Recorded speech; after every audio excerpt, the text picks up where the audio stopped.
Hello, my name's Claire Williams and I work for the British Equestrian Trade Association. Welcome to today's live, which is part of BETA's Summer of Safety. During the summer, we're talking about all matters safety, both for horses and for riders, whether that be body protectors and hats, through to tack safety, biosecurity on your yard, feed, and this fortnight, we're talking about equine health, what's important for the safety of our horses. And today, we're talking about horse boots, how to select them and what parts of a horse boot you should really consider before putting them on your horse's legs. Joining me today is Margaret Donnelly. Margaret is the MD of Equilibrium Products and set it up in 1999. And I know from Margaret, she set it up because it was all about, for her, solving problems through the development of innovative products. Let me get Margaret to join me. Hello, Margaret. Hi, Claire. How are you? Nice to see you. I'm very well, thank you very much. Nice to see you too. So firstly, tell me, what on earth made you decide to set up Equilibrium? Well, I had a horse called Timmy. Well, real name calls for optimism. And when he was 5 years old, he developed head shaking. At the time, this is, I'm going back to sort of 1997, 98. And I had never heard of the condition before.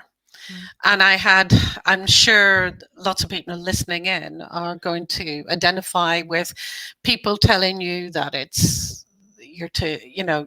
the horse is just being naughty, or it didn't have the right bit in, or you need to tie that horse down and everything. But I knew my horse, and I knew that something really was physical was driving this, and this wasn't a behavioral issue. And having tried lots of different things, I mean, I come from a product development background. I just spent time observing him, and I noticed that he really would like to hide his muzzle away. You know, he'd rub it on things, or he would try and overbend so that his muzzle was sort of protected from wind or rain or flies and things like that. So by sort of making various prototypes and things, I developed the net relief muzzle net, and I went to the Royal Veterinary College what I could say, there was a step before that, because once people I was on a very large yard, saw that it had an amazing effect on Timmy, transformed him, and he was much more comfortable. They asked me if I could make some for them. You know, so we, from being the only head shaker in the yard, there was now at least 2 or 3 others, and word got out locally, and I was sort of having to come home from work and sit at the sewing machine and make these things. And then I just sort of thought, well, actually, let me go to the Royal Veterinary College, because maybe head shaking is a bigger issue than it first appears to be. And they directed me to Dr. Daniel Mills at De Montfort University. He and Dr. Katie Taylor were doing a lot of research into the causes of head shaking, trying to put together a national head shaking panel, so they could see if there was something that was driving it. But also part of their testing is they wanted to assess the effectiveness of various products that were on the market purporting to help head shaking. And they took the nose net, they placed it out with 100 sufferers, different around the area. And of all of the products that they tested, and they tested bitless bridle, they tested covering the eyes, they tested supplements, you know, the nose net was the most effective, but it wasn't 100% effective, because the reasons for head shaking are, you know, very, very wide. So it was 79% effective. So 79% of the panel actually saw a massive improvement in the horses, and 50% saw complete improvement. So amazing. On the basis of that, I went to a supplier in Leicester. He is still our supplier for net relief today, 22 years later. That's impressive. Yes, and he, you know, I carried on working full time until I had a friend who was pregnant at the time, or she just had a baby, and she was answering the phones till one day she called me to say, "You better get hold of Horse and Hound because they've just done an article to say that British Dressage are permitting it. There are nose net in competition." Mm, Now, that was a I big believe step. you me, finding Horse and Hound in Oxford Street in London is not easy. They don't have a great call for it there, but I did eventually find it, and there was tiny little article on Netrally, but that was the beginning Yeah. of it. And then I went to my first beta international Mm, trade fair in 2000. Yes, in 2000, and had a queue of retailers looking for the product. And on that basis, I sort of thought, well, there's lots of other product ideas that I've got. mm. Why don't I give it a bash? So I took a bit of a secondment from the day job, but in actual fact, 22 years later, I never went back. Well, 21 years later, the business Yeah. just grew from that. But everything we do for the welfare of the horse, the well-being of the horse. Sorry, Paul, you're actually on. Okay. This is what happens when you Working from home. Husband just appears. So lots we've Yeah. done Equi Chaps was an X product, fly mass, everything that we do is really centered on the comfort and well-being of the horse. Yeah. And so today we're talking about boots, Mm-hmm. and you do a wide range of boots, I We know, do. but do we really need them? I mean, really, are boots necessary? Well, what I would say is for certain horses, this should be young horses or big moving horses or horses that have been previously injured, or the high risk sports like cross country or racing, polo, hunter trials, things like that, even bringing your horse up to the gallops. I would say yes, they are. And the reason is that the major structures of the horse's legs are just beneath the surface of the skin. If you actually took the skin away of a horse's leg, you're going to see the tendon, the ligaments, and the bones are all very close to that. So there's not particularly muscle and fat covering the leg. And the reason for that is that Mother Nature designed the horse's leg to be very light so that they could move them quite quickly. And the result is, clumsy horses, whatever, they can knock themselves, or if they hit a fence, you can have a very bruised leg, or even worse, they strike into the back of their legs as either an overreach or a tendon, and that's potentially, especially if it's a tendon strike, it's, if not career ending, it can be life ending for the horse. And if it's severe enough. Yeah, and so really horse boots are a safety product. They are to protect. They are offer protection. So when you're looking at boots, and there is a huge range of different types and sizes and shapes, what are the key things that you need to consider before you actually choose the type of boot you're looking at? Well, I think first of all, you've got to look at the horse or pony and look at it where it is in its stage of training. Mm-hmm. If it's a young and inexperienced horse, sometimes they just don't know where their limbs are, a bit like a gangly teenager. I've got one of those, and just simple things like a bit of flat work schooling, you may decide to boot up on that. So I think it's on the horse owner, rider, to actually think about the horse first and foremost. You can also get some horses that are just massive movers as well, So there's just the intrinsic horse. Is this a horse that's at risk of injury? The second thing is, what am I now going to do? Am I going for a gentle hack on a quiet horse that's well established? I would say you don't need boots at all. But if you're actually going up the gallops or you're going to do some show jumping or whatever, again, I would boot up. Mm. And the type of boot you choose really depends on the kind of activity. Mhm. So, and a good example might be, I see, people doing cross country in brushing boots. The reason I would say that brushing boots are not appropriate for cross country is that there's no tendon protection. Yeah. And there's no protection to the front. The protection is purely to the inside, and that is to prevent brushing type of injuries. And it can even be just calluses form if a horse brushes quite badly. And that's a first rule is, if you're doing anything that's involving galloping or jumping, you really need tendon protection on the front legs. Then for solid fences like cross country, you would also be looking for protection to the front of the leg as well. Mhm. So it's not an open boot, it's a closed boot. Yeah. So your protection to the front would mean that if the horse hits a direct hit Yeah. into a solid fence, they're not going to have bruised bones. Second thing is on the back legs. On the horse's back legs, you don't necessarily use the same boot.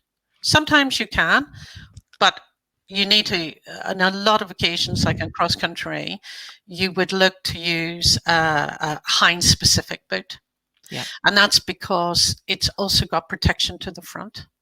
I remember seeing a statistic that was done on the Goodyear safety testing. Claire, you might recall it back in 2004, 2007. Yeah. Yeah, and they had sensors on a cross-country jump at one of the 3 or 4 star events. And for the number of horses, there might have been something like 45 horses were in the doing the course, and the fence was hit more times than there were horses. And that's because the horses can actually sometimes just brush over, but just knock. But certainly their hind legs often trail. So you do need to have protection on the back as well. And there also I would do brushing for the hind legs as well, and a nice high cut to protect against, speedy cuts. So nice shaping on the inside. Yeah. So there's an example of where you would choose a boot. You're thinking about what the horse is doing. Yeah. If your horse is a bad brusher or does brush occasionally, and you're just going for a gentle hack or whatever, then brushing boots are fine. Or you're doing flat work schooling, brushing boots are fine. Yeah, but one of mine is very, very close behind, and she always manages to clip herself. So she really, back boots are a must for her, or else she just basically hurts herself all the time. So what you're saying is you've basically got to think about, like, when we fit hats, when we go about riding hats, we always say, think of the possible accident you're going to have and then choose your hat accordingly. So the same applies to horse boots. Think about the types of injury your horse might have, or how it moves and how that its own limbs may affect it, and then choose the boot. So if you've decided on a boot and you're looking at what the manufacturer says about it, how do you know that the boot is going to do what it says it does? Because there aren't any standards for boots. Yes. I mean, I know this. Yeah, which is a shame. Because it's the most important piece of equipment for the horse, safety equipment for the horse. What we recommend is that the horse owner does some research. If it is a particular boot that they are like the look of, and they think it's going to fit the horse well, and it's going to be fit for purpose, I would go to the manufacturer's website. They should be very open about how they do their testing. If it's not on there, you can contact the manufacturer directly. Most of these websites have a contact us form and ask them how they test. Now, I think everybody needs to make sure that they're tested on horses so that they fit very well. They stay in place. They're durable. Those are field trials, and we of course do that. But it's also important that you test them in the same in following good scientific protocols. Mm-hmm. So, for example, what we do is we send them to an independent testing laboratory that, and we have done this for many years, and they're tested in the same way as riders' body protectors. So they're tested for how well they're able to absorb concussion, and also how well they protect against penetration injury, so being hit by a metal shoe. Yeah. Because at the end of the day, they in effect are the body protector for horses in terms of leg protection. So it's all about the amount of energy the material you use absorbs, so that as little amount of that impact gets to the horse's wrist. So it's exactly the same. Yeah. So we do that. We also test for some of the things that are the negative part of wearing boots. Yeah. So that's how breathable are the boots, because overheating, people have become much more aware of how overheating can cause longer term issues, where basically if a boot is very insulating and doesn't allow heat and sweat to escape, you can pretty much slow cook the horse's leg. Yeah. This is the tendon, isn't it? The tendon is very vulnerable to heat. It does, but also it loses its elasticity. So the long-term effects of overheating can be a loss of the tendon's ability to expand and elongate and retract. Yep. That can cause issues with potential injury if the tendon is no longer performing at optimum levels. Yeah.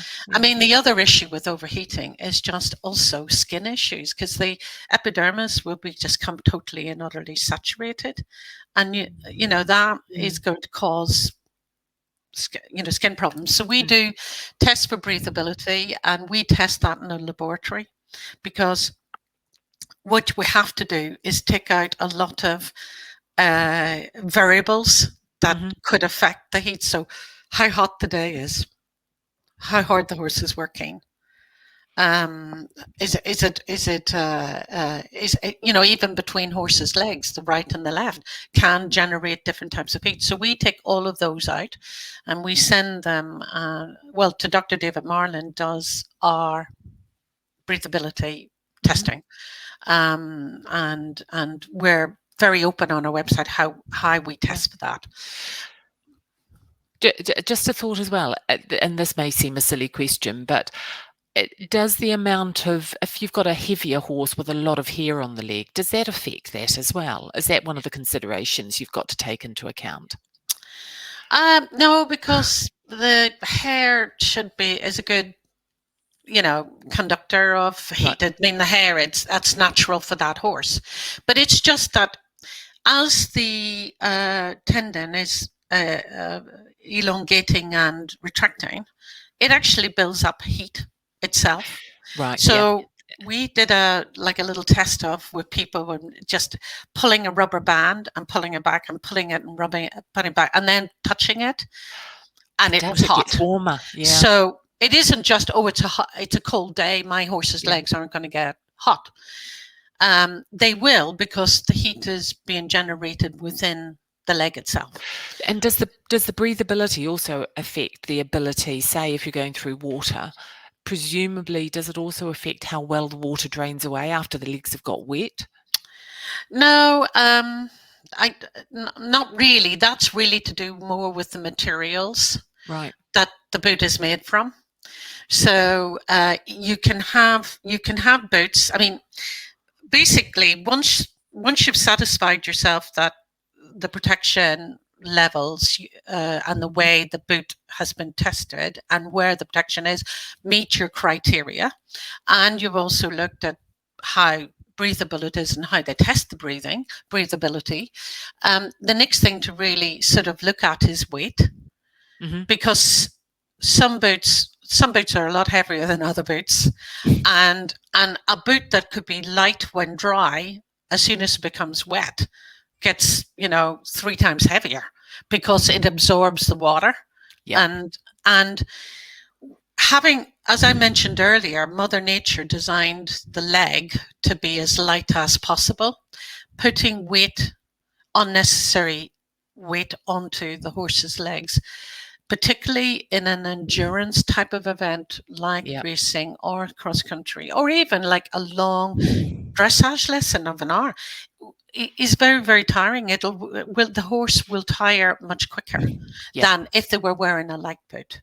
So it isn't just to look at, oh, well, this boot feels nice and light. Put it in a bucket of water and then feel it. Because you might say, well, I don't go through waters, but a menage, you will be picking up water. Or on a wet day. That's on a wet day. So how good are the boots in terms of their ability to be lightweight, wet or dry? And then I guess the last thing to do is how flexible they are and how well do they fit. Because you could get a boot that's fantastic in protection, and you're satisfied that it's been tested thoroughly and it's breathable and it's made of materials that don't absorb water. But if it doesn't fit the horse very well, you've got the wrong size, or it's just not a suitable fit for your horse. That a lot of stuff goes out the window. I mean, there was testing done a few years ago where they were testing horses on the treadmill at both walk and trot, and they were looking at various boots. And the gait of the horse, particularly at trot, was affected by the boots. So that can be, the more rigid the boots are, if they're too tightly fitted as well, or they're just not a good fit for the horse, that will interfere with your horse's natural movement. So you're also looking for boots that fit your horse very well, that stay on without you having to tape them on, and or also flexible, so will allow the horse to be able to move naturally. And I saw a picture, actually. I've seen something from what you've done before, is that where the boot is on the leg, because the further down the leg you've got anything, then the larger effect it will have on the way the horses moves, which is not something I'd ever thought about. Well, that's why in racing they use aluminium shoes for racehorses, because a normal heavy shoe down at the bottom of the hoof, is going to affect the horse, because they have to pick they have to pick their leg up and move it. So it's a bit like us, if anybody's ever done any training with weights on their ankles. No, but I can imagine. Yeah, you certainly do feel it. Versus if you were to carry a heavy weight up on the torso or on your back, the horse is similar to us. We're able to carry weight much more easily where our mass is. Yeah, which makes sense. Yeah, absolutely. And I've had a question in from Lisa, who's finding this very interesting. She's got a gangly and green thoroughbred who she's been bringing on gently. She's been looking at some of your tri-zone boots for general use, as she calls him a bit of a wimp if he knocks himself. From this limited information, are these the best sort for the front? And then would you say fetlock boots for the hind? Currently, he's got neoprene brushing boots, but the more she asks of him, the more she wants to protect his long legs. Okay. Well, she doesn't say, actually. Is she doing a bit of everything? No, she just is bringing on gently. Okay. Well, I would say that the brushing boots... I'm a great fan of fetlock boots, actually, on the back legs, because, I think really they're very lightweight, and, they allow the leg to be free and breathable, because they're really only fitting around the fetlock joint. But if though he is quite gangly, I probably would put brushing boots on the back. Mm-hmm. And then I'd look to fit something like All Sports to the front, because the All Sports have got the tendon protection in them. And I think that will give her some protection should he strike into himself. Yeah, because if he's got long thoroughbred legs, then they do tend to be a bit careless with them. Yeah, and Overreach boots as well. I've been putting Overreach boots on. Yeah. And the same thing applies with Overreach boots as well, because I know I've got them on mine because they pull their shoes off all the time. As the selection of them, you're looking for the same. Would you select Overreach boots in the same way you'd select a brushing boot? Well, I think that Overreach boots have got, they had one function, which was overreaching, to protect from overreaching. So the way that an Overreach boot is designed is it's got protection to the back, and it's shaped so that it actually stays over the bulbs of the heels, because that's where the horse is going to strike in. Yeah. A bell boot, which is the rubbery bell boots, they offer less protection from overreaching strikes. Yeah. But people do use them to keep shoes on. So they have a kind of different function. Yeah, that's what I've got for mine. I've got the rubbery ones because the farrier gets cross, because as soon as I turn them out, yeah. So the true Overreach boot, which is in our tri-zone range, it's actually designed to be quite short at the back to just cover the bulbs of the heels. And the reason for that is if you jump a fence and the back foot lands on that front bell boot, you are going to be catapulted out of that seat, because the horse is going to go headfirst into the ground. Yeah. So they trip themselves up. So a bell boot like that isn't really suitable for jumping, any jumping or galloping and things, because of the danger of being able to catch that. So you decide, what am I using it for? I'm using it for keeping shoes on. Therefore, I'm going to use these. No, actually, I'm going to be doing some jumping. I will choose these. Yeah, that makes sense. And we've had another question. What type of boots would you recommend for turnout? Well, I use the All Sports. I have to say I'm a great fan of the All Sports boots, because I had a horse that was a bit of a hooligan in the field, is the way how they describe it, and would coming in with sort of bits missing. So that's when I would boot up, because again, you're assessing the risk. The horse doesn't need them in the field, don't put them on. But I use the Overreach or the All Sports, and I can tell you, summer in the hottest day or winter in the muckiest of weather, they really perform, because they are so breathable. They are so lightweight.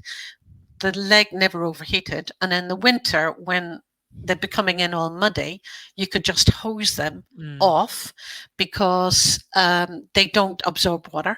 So they're just a very easy boot to use. And that's what I use. I mean, whatever boot you use, it needs to be highly breathable, protective, and impervious to wet and mud, because otherwise they're going to get too heavy. But I know some people put boots on in winter to try and get around the mud, and I know you do some. Oh yes, we do. Because we had one that was very susceptible to mud fever, and so we were trying to keep the mud off as much as possible. So we're talking a different. So it's safety, but a different type. Yeah. So we do a product. It was actually the third product we ever did in the company back in 2001. I think it launched, which was Equi Chaps, close contact chaps. So they are like a sock, but a very fitted sock that goes over the hoof and under the bulbs of the heel, and then fit like we call them chaps, because they're like your half chaps you'd wear to ride. They need to fit snugly. So people use those to keep mud off. But you can't keep mud entirely out. You would have to send them out in Wellingtons, and Yeah. that's not practical. But,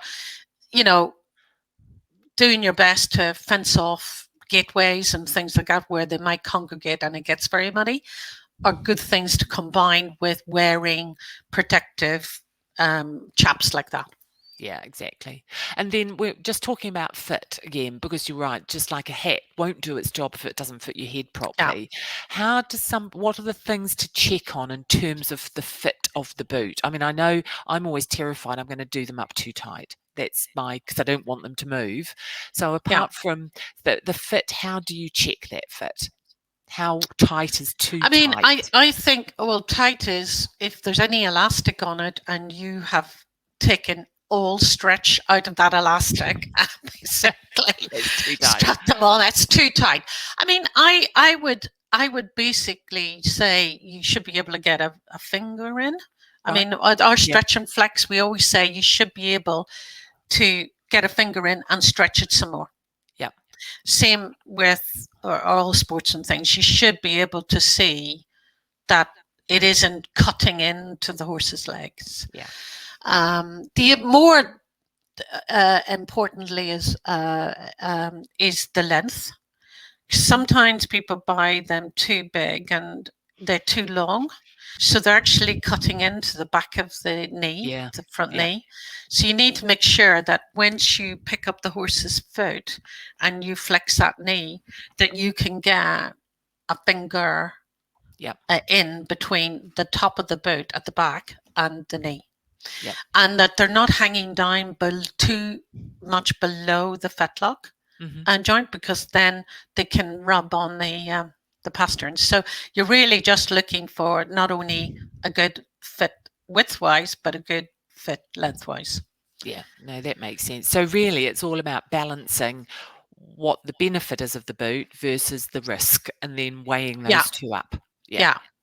I mean, if your horse doesn't need boots, you've in your head gone through, this horse is going to be going for a gentle hack, or I'm just going to be doing a bit of flat work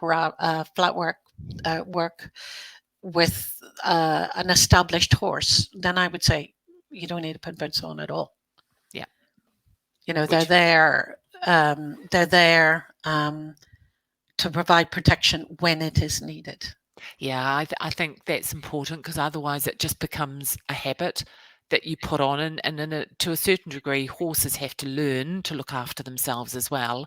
And if they're going to be careless with their legs and they're always wearing boots, then they're perhaps not as careful as they might otherwise be. Well, do they learn? I just think as they progress in their training and progress in maturity, they have better balance. Better coping. But yes, the once you've sort of if you're looking at a particular boot, you need, your first questions are about the protection levels. Are they sufficient for what you're going to do?